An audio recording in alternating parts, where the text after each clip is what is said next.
Hey guys, it's your boy Easy again. It's time for another video. I'm gonna be draining and replacing the coolant on my motorcycle. This is a 2018 Triumph Tiger 1200, the XRX version. So before we get started, hit the subscribe button on my channel. Check out my other videos of maintenance procedures of my bikes. And at the end of the video, if you like it, hit the like button and share with your friends. All right, so let's get started. To do a coolant change, you're gonna have to take out the fuel tank and the body panels and stuff. I've got a video showing you how to do that. I'll put a link in the description. It's my 16K service video, so take a look at that. The reason you got to do that is to get access to this bleed screw, which the tank is blocking.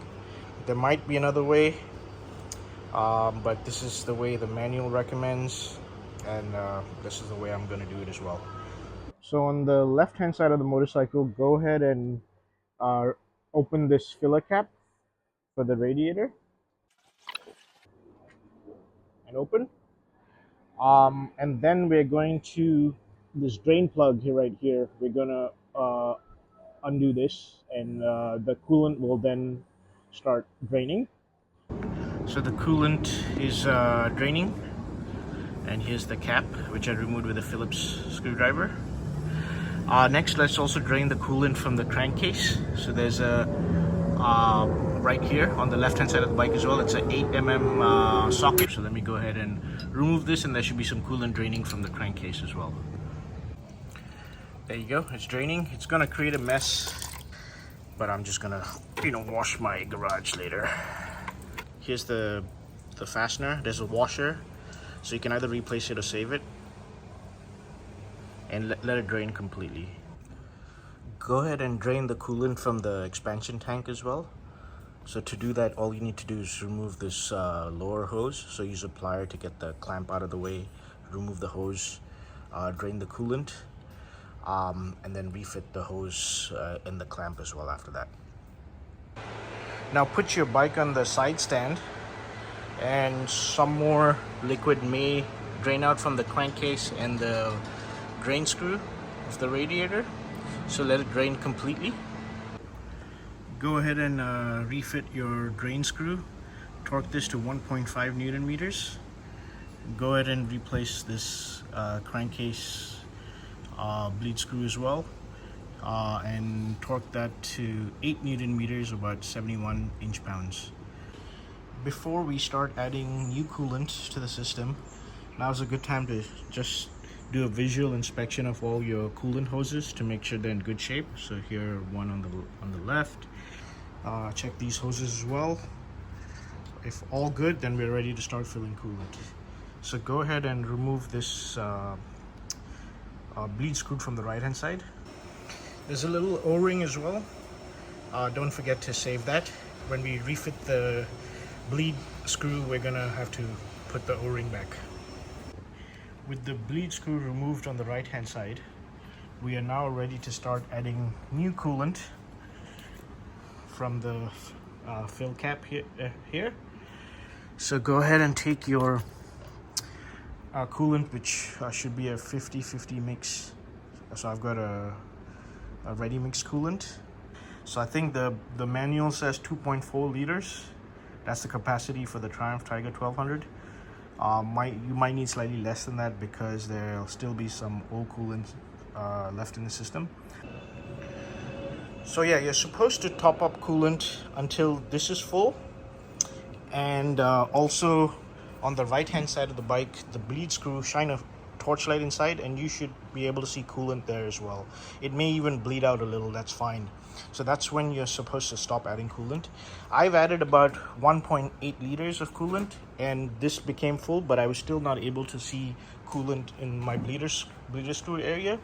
So in order to add more coolant in, the manual suggests siphoning off coolant from the bleed screw area using a vacuum pump.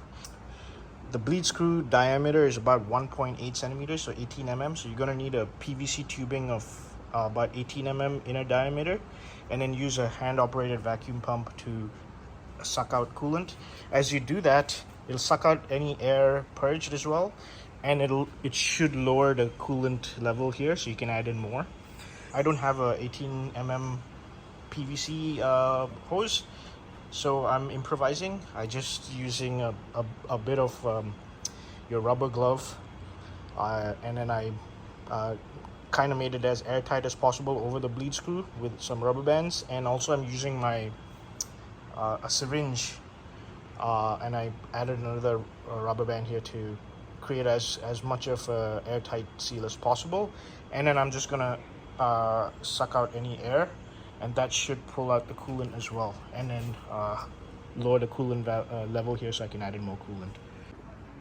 So as you can see, I've managed to suck out all the air, and now some coolant is coming out from the bleeder screw area. And at the same time, I kept topping up coolant from the filler cap area. So this side is full, and I can see coolant from the bleeder screw area as well. So now I'm done adding coolant.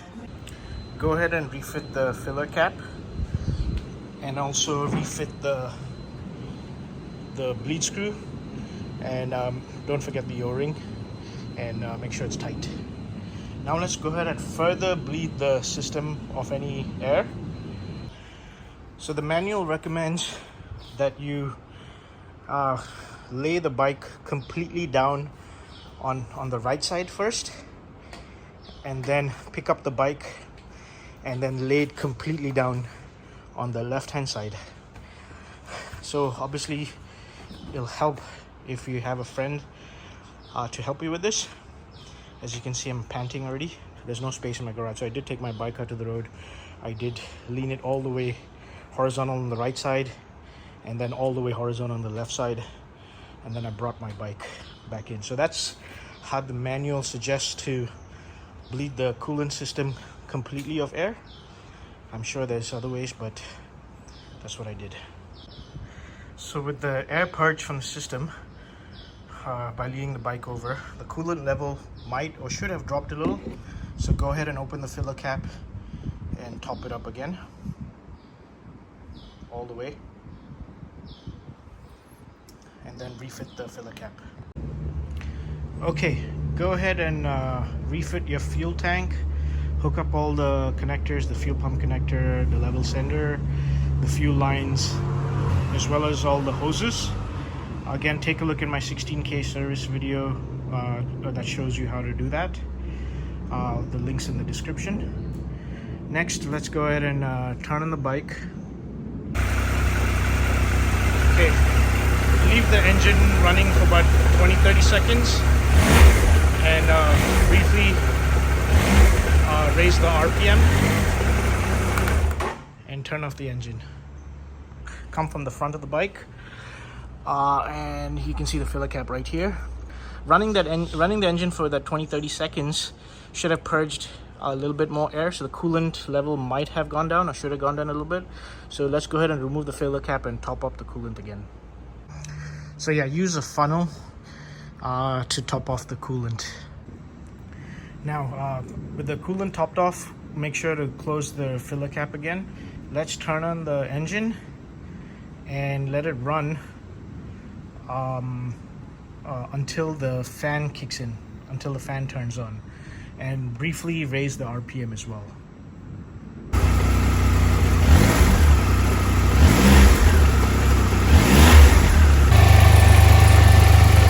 So as you can see, the fan has turned on now. So let's go ahead and turn off the bike.